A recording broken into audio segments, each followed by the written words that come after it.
So let's start with the kick in real quick. I'm gonna play, and then we're just gonna listen to what the kick in sounds like.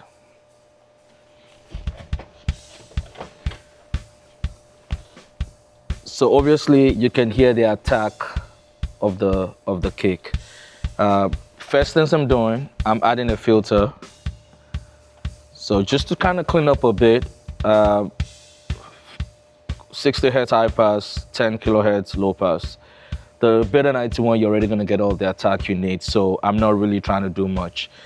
I am not gating it for the most part. I do have a gate set up, but I tend not to, if I can help it, I tend not to get my kick in. Try to leave it open as possible. For my EQ, let's engage that. So you see, I'm taking out the mud. I'm adding a little bit of low end, and you can kind of see I'm adding a bit, 7 dB, 7.5 dB of about 4.1 to K, because I'm looking for that attack. I want that drive from the kick. I want, especially for those that are listening at home or listening on the phone, they might not have a subwoofer. So I want for them to still be able to hear the kick. They might not feel the kick, but I want for them to hear the drive of the kick. So that's what's going on. And then for my compressor, I'm using emulation of a DBX 160. On the island in Haiti, it's called the 16T. Let's engage that. And you see that kind of, I feel like for me, what I'm hearing, it makes the kick feels a little bit tighter and you get a more focused kick. Let's take that out real quick and listen. So this is without the compressor. And then you feel the kick kind of move forward. It kind of jumps forward to you. You hear that attack is a little bit more focused, okay? That's the kick in. Let's listen to the kick out. And this is the Lewitt 340 Rex, DTP 340 Rex. Like I said, both are mounted on the Kelly shoe inside of the kick. So literally the Beta 91 is below and the Kelly shoe, the 340 TT is right above. So they pretty much almost, the sound is pretty much almost arriving at the same time to the capsule.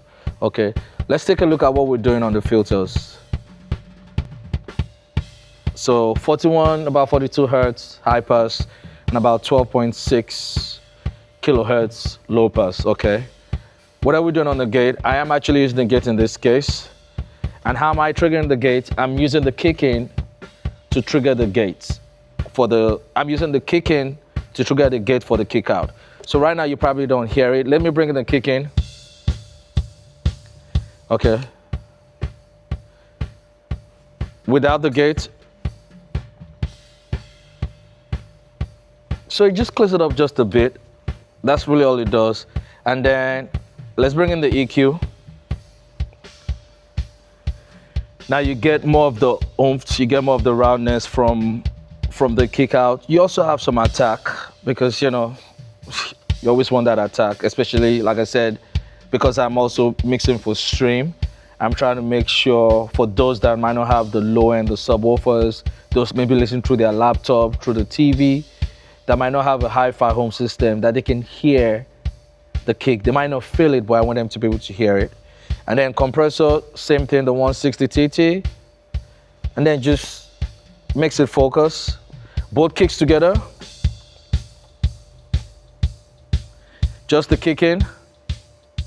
You hear the attack. Then with the kick out, you get the roundness, you get the depth of the low end with the kick out. Now, if I go to the processing of the kick, I'm doing a little bit of EQ, and this is what the EQ is doing for the group. This is on the group of the kick. So just add a little bit more attack, around 4.63 kilohertz, about almost 2 dB, and add a little bit, about 2 dB low end at 54 with a little bit tight, with a tight Q. Let's take that out real quick. See, you still have the sound of the kick, but with the EQ in, you feel it's a little bit more focused. And then for the compressor, I am using what they call the bus compressor, which is essentially an SSL emulation. 4:1 ratio, 10 milliseconds attack, 1.1 release. And then here's what we have going on. So that's with the compressor in. without.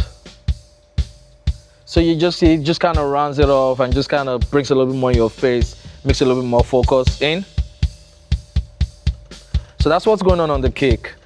I am running all this through the mix bus. I am going to activate my EQ on the mix bus, and what you're seeing on the EQ is, it's nothing major. It's just a little dip of 0.7 at around 178 hertz. You know, it's not too wide of a cue. Let's bring that in and see what it does on the kick in this case. So if you listen, for what it feels like, what I'm hearing is, I feel like my mix comes forward a little bit. So without and with, it's very subtle, you know, so depending on what you're listening, you might hear it, you might not hear it. And I'm gonna leave that in moving forward. I'm not gonna bring in the mix bus processing just yet. When I do the whole drums, then I'm gonna show you what that is doing for that.